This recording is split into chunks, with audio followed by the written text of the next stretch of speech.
नमस्कार दर्शकों, मैं हूं आपके साथ प्रिया गुप्ता और आप देख रहे हैं अपना बेहद खास कार्यक्रम आयुर्वेद विज्ञान। आप सभी जानते हैं, जब हम इस कार्यक्रम को आप सभी के सामने लेकर आते हैं तो नाम ही अपने आप में बहुत कुछ कहता है। आयुर्वेद ने किस तरीके से तरक्की कर ली है और किस तरीके से आयुर्वेद के माध्यम से आपके जीवन में जो भी रोग होते हैं, शरीर में विकार होते हैं, उन सभी को दूर करने में आयुर्वेद सहायक सिद्ध होता है।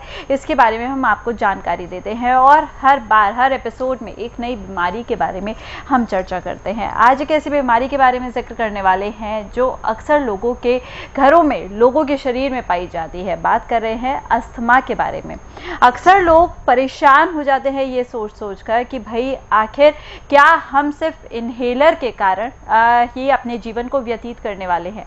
बहुत सारे रीजंस हैं, बहुत सारी बातें हैं, साइंस हैं, सिम्टम्स हैं, प्रिकॉशंस हैं।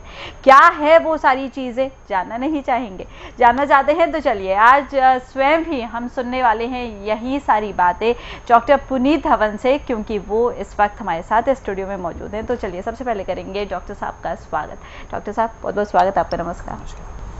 बात करना चाहूँगी अस्थमा के बारे में। यूँ तो आपने शुगर के बारे में जब जानकारी दी थी तो मुझे लगता है लोगों के अंदर जिस तरीके से जागरूकता आती है कि भाई हमें शुगर ना हो जाए, हमें डायबिटीज़ ना हो जाए। आपने अर्थराइटिस के बारे में बात की तो वो भी एक तरह से लोगों को अवेयर करता है चीज़ों के बारे में।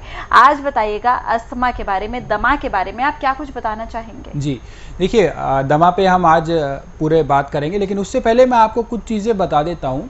आयुर्वेद की विशेषताएं मैं पहले आपको थोड़ा सा बताना चाहूँगा।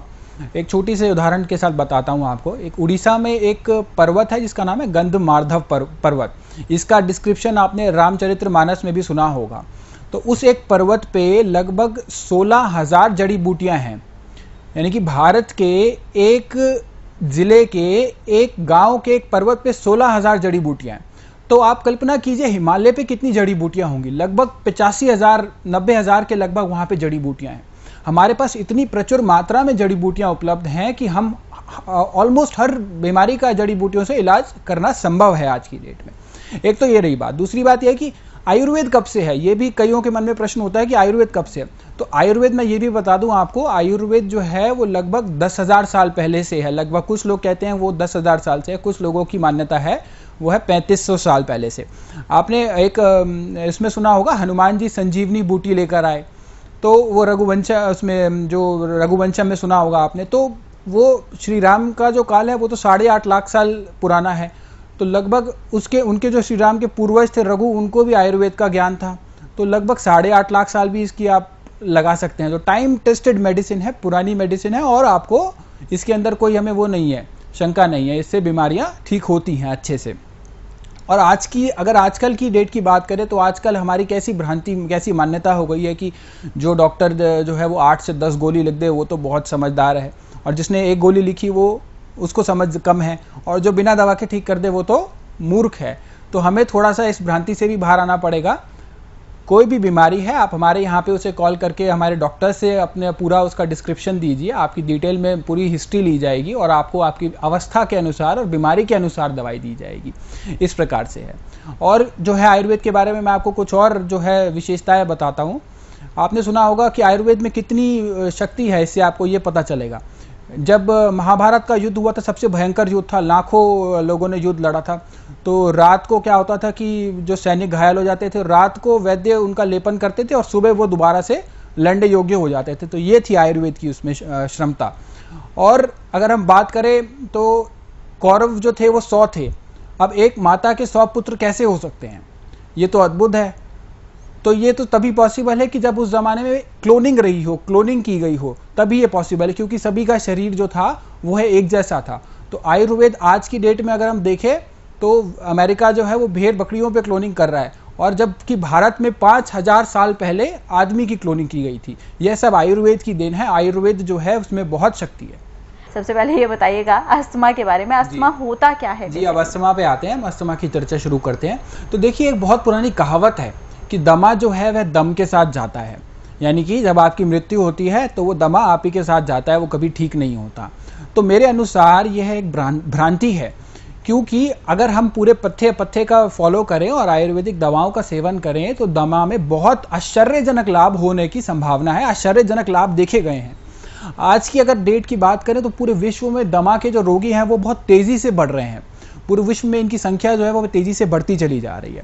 इसका एक यह कारण भी है कि हम प्रकृति से दूर होते चले जा रहे हैं। एयर पोल्यूशन इतना होता जा रहा है, कारखाने इतने होते जा रहे हैं, फैक्ट्रीज इतनी होती जा रही हैं कि हम प्रकृति से जो है दूर होते जा रहे हैं। एक शुद्ध वायु जो है ना, वो हमारी सबसे महत्वपूर्ण आवश्यकता है।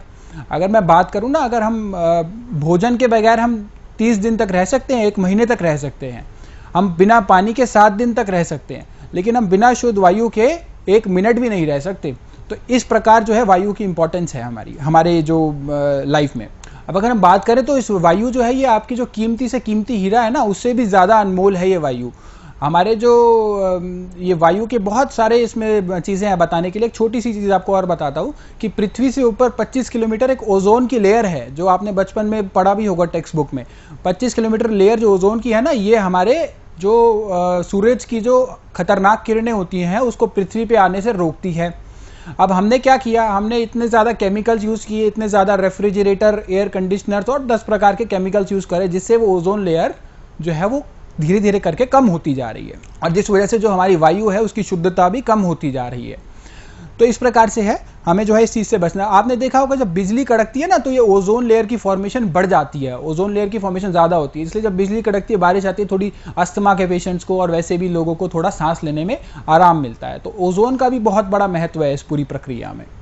बिल्कुल डॉक्टर साहब, और यहाँ पे जब आपने रीजंस हमें दिए हैं, आपने काफ़ी सारी बातें बताई हैं, लाइक एयर पॉल्यूशन बताया आपने, और आपने शुद्ध हवा एक कारण बताया। तो ये बताइए, क्या सिर्फ यही एक रीज़न होता है कि इंसान को अस्थमा जैसी बीमारी जकड़ लेती है, या इसके अलावा और भी कुछ कारण हो सकते हैं? जी देखिए, कारण तो है ही है। ये तो एक आपको मैंने एक मोटा मोटा बताया। आप आते हैं कारण क्या है इसके। देखिए, धूम्रपान जो है ना, ये बहुत बड़ा इसका एक कारण है। जब हम एक सिगरेट पीते हैं, उसके अंदर 5000 प्रकार के विषैले तत्व होते हैं उसमें, जो हमारे शरीर को नुकसान देते हैं। IgI एक तत्व होता है जो हमारे शरीर को बेहद, हमारे लंग्स को नुकसान देता है, जिससे वह जो क्षतिग्रस्त हो जाते हैं, जिससे वो इन्फेक्टेड हो जाते हैं एक तरीके से।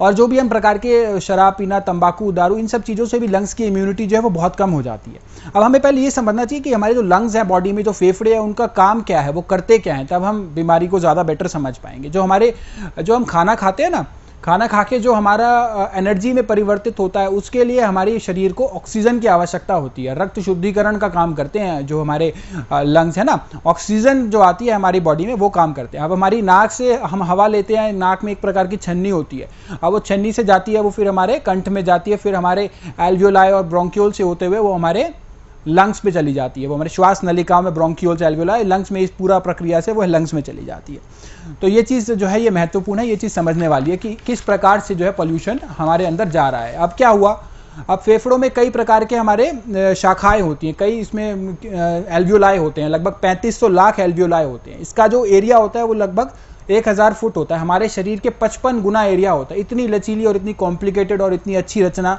हमें भगवान ने दी है ये। अभी हमें क्या करना है, हमें इसका ध्यान रखना है पूरी तरीके से। अब जब हम सांस लेते हैं तो एक डायफ्राम होता है, डायफ्राम एक तरह की वो होती है, उसके ऊपर हमारे लंग्स होते हैं। सांस लेने पर डायफ्राम ऊपर जाता है, हमारी छाती फूल जाती है। जब हम सांस छोड़ते हैं, डायफ्राम नीचे आता है, हमारी छाती जो है वो दोबारा से नॉर्मल पोजीशन में आ जाती है। तो हमें इस पूरी लचीली रचना का ध्यान प्रॉपर रखना है, ध्यान रखना बहुत आवश्यक है इस चीज़ का। तो दर्शकों, जैसे कि आप सभी जानते हैं कि यहाँ पे आयुर्वेद के माध्यम से बहुत सारी जानकारी हम आपको दे रहे हैं, बता रहे हैं कैसे आप आयुर्वेदिक औषधियाँ लेकर अपने बीमारी को कंट्रोल कर सकते हैं। और साथ ही साथ आप सभी को बताना चाहती हूँ कि हर बीमारी की सिर्फ और सिर्फ एक ही दवाई नहीं होती है। हर बीमारी के लिए अलग अलग मेडिसिन होती हैं, अलग अलग औषधियाँ होती हैं। अगर आप जानना चाहते हैं अपनी बीमारी के बारे में तो बिना देर के कॉल कर सकते हैं। नंबर्स आपके सामने आपके स्क्रीन पर लगातार फ्लैश कर रहे हैं। अब बात करेंगे टाइप्स ऑफ अस्थमा के बारे में। ये बताइए, कितने टाइप के अस्थमा होते हैं? जी, टाइप्स पे आएंगे, लेकिन उससे पहले मैं कुछ और चीज़ों पे आपकी रोशनी डालना चाहूँगा कि जब हम सांस लेते हैं ना, तो ये शुद्ध वायु हमारे जो एयर सैक्स हमारे लंग्स में चली जाती है, और जब हम सांस बाहर छोड़ते हैं तब प्रॉब्लम होती है, क्योंकि वायु को तब जो है वो उल्टा जाना पड़ता है। तो वायु दमे के जो रीज़न होते हैं, अस्थमा के जो रीज़न होते हैं, उसमें हम 3 प्रकार के इसे विभक्त कर सकते हैं। मेन जो रीज़न है, या तो हमारे जो ब्रोंकियोल्स हैं, हमारे जो श्वास वाहिकाएं हैं, वो आपकी स्पाज्म हो जाए, उनमें वो सिकुड़ जाएं, श्वास नलिका सिकुड़ जाएं, या फिर स्वेलिंग हो जाए, वह सूज जाएं, श्वास नलिका जो आपके लेके जा रही है बाहर निकालने के टाइम वो सूज जाए, या फिर वो ऑब्स्ट्रक्ट हो जाएं, कफ के कारण श्वास वाहिका ब्रोंकियोल्स जो है वो ऑब्स्ट्रक्ट हो जाएं। तो ये चीज़ ध्यान रखने की है। हमारे शरीर में ना सीलिया होते हैं जो हमारे बॉडी को बचाते हैं, नाक में भी होते हैं, जो इन्फेक्टेड हमारे, हम दुनिया भर की सांस लेते हैं, दुनिया भर के हमारे अंदर जाती है, लंग्स में भी सीलिया होते हैं। तो अगर हम रेगुलर हमें खांसी जुकाम रहता है ना, तो इस कारण से भी यह सीलिया जो है यह नष्ट हो जाते हैं। तो इस चीज़ का आपको ध्यान रखना ज़रूरी है। बिल्कुल। तो चलिए, यहाँ पे जब आपने इतनी सारी बातें बताई हैं, आप टाइप्स ऑफ अस्थमा के बारे में बात जी। देखिए, टाइप्स में बहुत ज़रूरी चीज़ है कि 5-6 टाइप्स के हम मोटा इसे अगर बांटना चाहें तो हम 5-6 टाइप्स में बांट सकते हैं। एक बच्चों में होता है जो विशेषकर प्रोटीन्स या फिर फॉरेन बॉडी से विजातीय तत्वों के कारण होता है, इस प्रकार का अस्थमा। एक होता है मानसिक तनाव और स्ट्रेस से। देखा जाता है कि कई बार किसी की घर में नई लड़ाई हो गई या कुछ हो गया तो वो जाएगा घर पे, तो उसको कई बार अस्थमा का अटैक आएगा, और फिर वो जाएगा हॉस्पिटल, तो वहाँ पे डॉक्टर्स और नर्सेज का अच्छा व्यवहार देखेगा तो उसका अस्थमा ठीक हो जाएगा। तो इस प्रकार से भी स्ट्रेस से भी एक अस्थमा होता है। एक होता है वायरस से, वायरल भी हो सकता है अस्थमा। एक होता है हमारी इम्यूनिटी के कारण, हम क्या खा रहे हैं, क्या पी रहे हैं उसके कारण। यानी कि हम 2 तरीके से इसको देख सकते हैं। हम बाहर से क्या खा रहे हैं, धूम्रपान कर रहे हैं नहीं कर रहे, सिगरेट पी रहे हैं, शराब पी रहे हैं नहीं पी रहे, इन सब चीज़ों पे भी निर्भर करता है। हम खाने में क्या खा रहे हैं, पीने में क्या पी रहे हैं। इंट्रेंसिक हमारी कुछ बॉडी में होता है कि इन्फेक्शंस के कारण भी कई बार देखा जाता है अस्थमा। एक और तरह का जो अस्थमा होता है वो होता है अस्थायी अस्थमा, टेम्पररी अस्थमा। यानी कि जैसे कुछ बच्चों में होता है और जैसे उनकी उम्र बढ़ती है तो वो अस्थमा इम्यूनिटी बढ़ने के साथ साथ अपने आप ही खत्म हो जाता है। एक जो महत्वपूर्ण अस्थमा है वो है क्रोनिक अस्थमा, जो होता है 40-45 वर्ष की उम्र के आसपास होता है, और ये जो होता है इसी को ट्रीट करना सबसे मुश्किल है, और यही जो है ये लंबे समय तक चलता रहता है। तो इसके लिए अगर आपको इस प्रकार का क्रोनिक है तो हमारे यहाँ पे क्रोनिक डिजीज का जो ट्रीटमेंट है वो कोई भी डिजीज हो अच्छे से होता है, अच्छे से आपकी पूरी हिस्ट्री लेके होगा। अस्थमा की बात करें तो एक और कार्डियक अस्थमा भी होता है, जिन पेशेंट्स का हाई बीपी होता है उसमें भी हमारी जो प्योरिफिकेशन होती है ना ब्लड की, वो भी थोड़ी कठिन हो जाती है, उसके कारण से भी कई बार अस्थमा देखने में मिलता है। बिल्कुल डॉक्टर साहब, और सबसे इंटरेस्टिंग टाइप का अस्थमा होता है स्ट्रेस अस्थमा। जब आप किसी अच्छे से डॉक्टर या नर्स को देखते हैं तो वो आपका अस्थमा ठीक हो जाता है। भाई, अगर आपको भी इसी तरह से इंटरेस्टिंग बातें जानने का शौक है तो बिना देर किए जल्दी से नंबर्स पे कॉल कर लीजिए, जानिए कि आपकी बीमारी को कैसे हंसते हंसते विदा कर सकते हैं। ज़िंदगी हमें रुलाती ज़रूर है, बीमारियों के चलते इंसान परेशान बहुत ज़्यादा हो जाता है, लेकिन कौन कहता है कि सिर्फ परेशानी के साथ ही जीवन को व्यतीत करना है। अरे भाई, हंस के कीजिए ना, करना है तो। और आयुर्वेद के माध्यम से कैसे हमारे चेहरे पर मुस्कान आ सकती है, बताइएगा हमारे दर्शकों को। एक और 2 चीज़ें आपको और बता दूं कि एक होता है हमारा जो लोग कुछ ज़्यादा ही हाइजीन रखते हैं ना, जो साफ़ सफाई ज़्यादा रखते हैं, उनको भी ज़्यादा चांसेस होते हैं अस्थमा के, क्योंकि हमारी स्टमक में एक बैक्टीरिया होता है हेलिकोबैक्टर। अगर उसको थोड़ा सा हम बाहर के कभी कभी महीने में थोड़ा बहुत खा ले, हमारे पूर्वज लोग भी वो लोग भी बाहर का खाया करते थे, तली हुई चीज़ें खाया करते थे, लेकिन बस उनमें और हमने यही फ़र्क है कि वो खाते थे महीना 15 दिन में एक बार, हम लोगों ने रोज़ खाना शुरू कर दिया, तो उससे हमारी इम्यूनिटी भी बनी रहती है। कई बार ये चीज़ भी ध्यान देने योग्य है। और कई बार क्या होता है कि किसी एक विशेष प्रकार की वस्तु से भी एलर्जी हो सकती है, किसी को ऊन से हो सकती है, किसी को किसी विशेष प्रकार के पौधे से हो सकती है, तो एक पर्टिकुलर चीज़ से भी एलर्जी हो सकती है। ये तो रही अस्थमा की बात। अब मैं आपको एक मुख्य कारण बताता हूँ कि ये जो है अस्थमा पहले इतना नहीं था और आज की डेट में क्यों इतना तेज़ी से ये बढ़ता चला जा रहा है। आप अगर पिछले 50 साल 100 साल में देखें तो बहुत कम मरीज हुआ करते थे अस्थमा के। आज की डेट में अब देखा जाए तो एक रिपोर्ट भी आई थी, दिल्ली में ही लगभग 15% लोगों को अस्थमा है। तो इसमें देखा जाए तो एक जो मुख्य कारण है इसका ये है कि हम जो घरों में जो यूज़ कर रहे हैं ना एल्यूमिनियम के यूटेंसिल्स, एल्यूमिनियम के जो बर्तन हम यूज़ कर रहे हैं, जिसमें प्रेशर कुकर है। अब ये प्रेशर कुकर जो है ना, ये विदेशी की टेक्निक है एक। इसमें क्या है, सबसे खराब धातु है एल्यूमिनियम। सबसे जो शरीर के लिए खतरनाक धातु है वो एल्यूमिनियम है, और प्रेशर कुकर भी एल्यूमिनियम से ही बनता है। इसका क्या कारण है, ये खराब क्यों है? क्योंकि ये सबसे हैवी मेटल है, भारी धातु है। हम खा तो लेते हैं, हमारे साथ चली जाती है खाने के साथ, अगर हमने कुछ बनाया किसी उसमें एल्यूमिनियम के में, लेकिन वो हमारा शरीर उसको एक्सक्रीट नहीं कर पाता। हमारा जो एक्सक्रीटरी सिस्टम है वो उसे बाहर नहीं निकाल पाता, क्योंकि ये भारी धातु है। एल्यूमिनियम का इस्तेमाल कहाँ पे होता है? एल्यूमिनियम का इस्तेमाल होता है प्लेन बनाने में।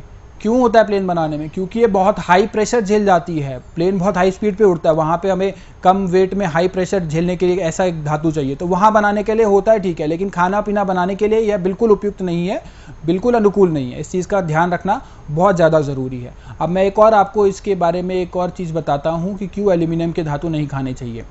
आपको जब अंग्रेज़ों की यहाँ पे सरकार थी ना, तो वहाँ पे उस समय पे क्या होता था कि जो क्रांतिकारी होते थे उनको जेल में बंद कर देते थे, और उनको क्या करते थे, एल्यूमिनियम के बर्तनों में चाय पिलाओ, एल्यूमिनियम के बर्तनों में खाना दो, एल्यूमिनियम के बर्तनों में इनको सारा कुछ एल्यूमिनियम के बर्तनों में दो। क्यों? ताकि उनकी शरीर जल्दी वो गुजर जाए, जल्दी वो मर जाए। लेकिन हमने क्या किया, आज भी देखेंगे आप, आज भी यही कानून है, आज भी कैदियों को एल्यूमिनियम के बर्तनों में ही सब कुछ दिया जा रहा है। हम तो अपने घरों में ले आए, हम अपने घरों में एक एक चीज़ ले आए, हम घरों में प्रेशर कुकर ले आए, सारी चीज़ें हम घरों में ले आए, और हम तर्क क्या देते हैं कि उसमें जल्दी बनता है, बहुत ज़्यादा टाइम का भी फ़र्क नहीं पड़ता अगर आप एल्यूमिनियम में बनाए या किसी और बर्तन में बनाएं। लेकिन अगर शरीर ही नहीं रहेगा तो फिर आपका क्या उसमें आप टाइम का करेंगे। तो बहुत ज़रूरी ये चीज़ है, बहुत महत्वपूर्ण एक चीज़ है, एल्यूमिनियम के बर्तनों का प्रयोग कम से कम करें। बिल्कुल डॉक्टर साहब, और दर्शकों, जब आप इस कार्यक्रम को देखने के लिए बैठते हैं तो आप सभी को हमेशा यही हिदायत में देती हूँ, आप सभी को यही बताती हूँ कि आप एक पेपर और पेन लेकर ज़रूर बैठिएगा, क्योंकि बहुत छोटी छोटी सी चीज़ें होती हैं जो हमें किसी किताब में पढ़ने के बाद नहीं पता चल सकती हैं, क्योंकि बातें ऐसी होती हैं, इतनी ज़्यादा महत्वपूर्ण होती हैं कि हर एक चीज़ हमारी सेहत पर असर डालती है। यहाँ पे डॉक्टर साहब इस कार्यक्रम के माध्यम से बहुत सारी महत्वपूर्ण जानकारी आज आपको दे रहे हैं, अस्थमा, दमा के बारे में बता रहे हैं, क्यों होता है, कैसे होता है, क्या प्रिकॉशंस रखने चाहिए, आयुर्वेद में कैसे इसका इलाज संभव है। अगर जानना चाहते हैं इन्हीं सब बातों के साथ तो हमारे प्रोग्राम के साथ बने रहिएगा, क्योंकि फिलहाल यहाँ पे वक्त हो चला एक छोटे से ब्रेक का, जल्द लौटेंगे।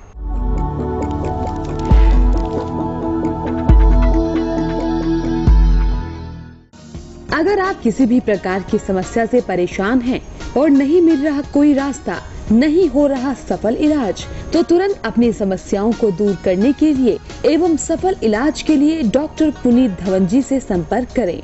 संपर्क सूत्र 09871712050 01142644274।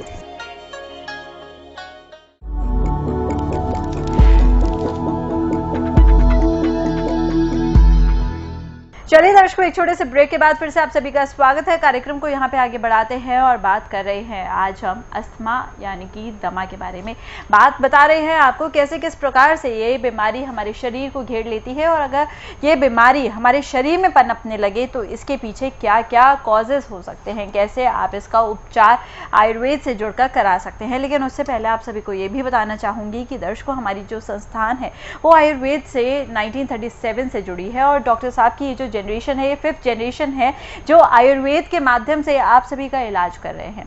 तो अगर आप डॉक्टर साहब से इसी तरह से जुड़े रहना चाहते हैं, घर बैठे बिठाए जानना चाहते हैं कि आपके शरीर में जिन बीमारियों ने घर कर लिया है उन बीमारियों के लिए आप कौन सी दवाई का इस्तेमाल कर सकते हैं, कौन सी दवाई का सेवन कर सकते हैं, तो इसके लिए आप घर बैठे बिठाए नंबर्स पे कॉल कर सकते हैं। नंबर्स पे कॉल करने के बाद हमारे काबिल डॉक्टर से जुड़िए, वो आपको बताएंगे कि आपको कौन सी दवाई खानी चाहिए, और आप घर पर बैठे बिठाए ही अपने उस रोग के बारे में जानकारी प्राप्त करेंगे और दवाई भी घर पर आएगी। चलिए, देर नहीं करनी है बिल्कुल भी, फटाफट से कॉल करना है। इसके बाद अब बात करना चाहूंगी आयुर्वेद के बारे में, बताइएगा। देखिए, और कुछ चीजें मैं आपको बताता हूं जिससे आपको आयुर्वेद पे आपका विश्वास थोड़ा और बढ़ेगा उस पे। देखिए, एक बहुत सुश्रुत संहिता का नाम आपने सुना होगा, एक आयुर्वेद के महान हुए हैं जिसे फादर ऑफ प्लास्टिक सर्जरी आज की डेट में भी कहा जाता है। तो उन्होंने उस जमाने में इतने उपकरण बना दिए कि आज की जो मॉडर्न साइंस है वो उसके आधे उपकरण भी नहीं बना पाई। उस जमाने के जो उपकरण होते थे, जो इंस्ट्रूमेंट्स होते थे, उनमें कभी जंग नहीं लगता था। उसका क्या कारण है? वो 7 धातुओं से मिलकर बना करते थे। आज के जो इंस्ट्रूमेंट है उनमें जंग लग जाता है, केवल आयरन से बनते हैं। तो इस चीज़ का ये तो एक चीज़ हो गई। एक उस जमाने में क्या होता था कि जब राजा हुआ करते थे, तो राजा अगर किसी राजा को हरा देता था तो वो उसका गला नहीं काटता था, वो उसका नाक काट देता था। तो उसका नाक काटने के बाद वो क्या होता था, राइनोप्लास्टिक सर्जरी होती थी उस जमाने में।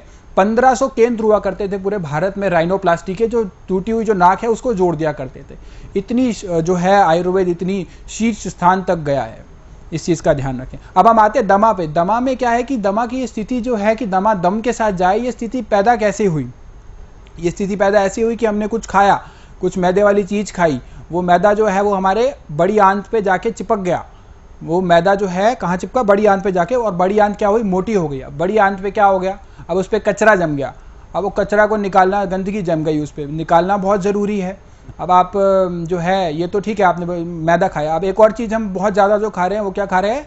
सड़ा हुआ मैदा खा रहे हैं। सड़ा हुआ मैदे का मतलब है यहाँ पे बेकरी की जो चीज़ें खा रहे हैं, डबल रोटी यानी कि ब्रेड जो खा रहे हैं, और जो हम पाव खा रहे हैं, चीज़ें खा रहे हैं, ये सड़ा हुआ मैदा खाया। ये हमने खा तो लिया, बड़ी आंत पे जाके चिपक गया। बड़ी आंत दोबारा से मोटी हो जाएगी और मोटी हो जाएगी, उसकी सफाई करना मुश्किल है। अब इसको क्या करना है, आप इसको समझिए कि किस प्रकार से बड़ी आंत मोटी होती है। आपके जो घरों की दीवारें हैं ना, अगर हम उस पर कोल तार लगा दें, कोल तार यानी कि वही कोल तार जिससे सड़क बनाई जाती है, तो आप उस कोल तार को छुड़ाने के लिए आपको कितनी मेहनत करनी पड़ेगी, खुरचते रहेंगे, फिर भी वो बहुत मुश्किल से छूटेगा। इसी प्रकार से जब बड़ी आंत में आपने सड़ा हुआ मैदा खाया तो वो चिपक गया, वो पानी से नहीं निकलेगा, फिर आपको जो है उसके लिए औषध का सेवन करना पड़ेगा। इससे अच्छी चीज़ है कि आप मैदे वाली वस्तुएं, मैदे वाली चीज़ें बिल्कुल ही ना खाएं। इस चीज़ का खास ध्यान रखिए आप। आगे बात करते हैं, बात करेंगे कुछ प्रिकॉशंस आपने बताए हैं, कुछ और बताइएगा अगर और कोई प्रिकॉशंस हैं जिनसे हम सावधान रह सकते हैं कि अस्थमा हमें ना हो। जी देखिए, हमारा एक और चीज़ बताता हूँ मैं आपको जो बहुत महत्वपूर्ण है, जो अस्थमैटिक पेशेंट है वो भी फॉलो कर सकते हैं, जो जिनको अस्थमा नहीं है वो भी। हमारा भोजन किस प्रकार से होना चाहिए? हमारा भोजन जो होना चाहिए वो होना चाहिए हमारा लोकल भोजन होना चाहिए, नेशनल भोजन भी नहीं होना चाहिए और इंटरनेशनल भोजन भी नहीं होना चाहिए। अभी कुछ टाइम से हम देखा है कि यहाँ पे जो नॉर्थ इंडिया के कुछ क्षेत्र हैं, जैसे राजस्थान है या और भी जो जगहें हैं, या गुजरात है, उधर यहाँ पे जो हवा चलती है ना, यहाँ पे सूखी हवा चलती है। अब यहाँ पे लोगों ने क्या इडली खाने का सेवन भी शुरू कर दिया, क्योंकि साउथ इंडिया में वो खा रहे हैं, इसलिए नॉर्थ इंडिया में भी इडली का सेवन शुरू कर दिया गया। अब ये चीज़ समझना ज़रूरी है कि इडली जो है वो साउथ इंडियन वहाँ के लोग खाएं तो उनके लिए अच्छा है, हम लोग खाएं तो हमारे लिए अच्छा नहीं है। ये चीज़ मैं आपको समझाता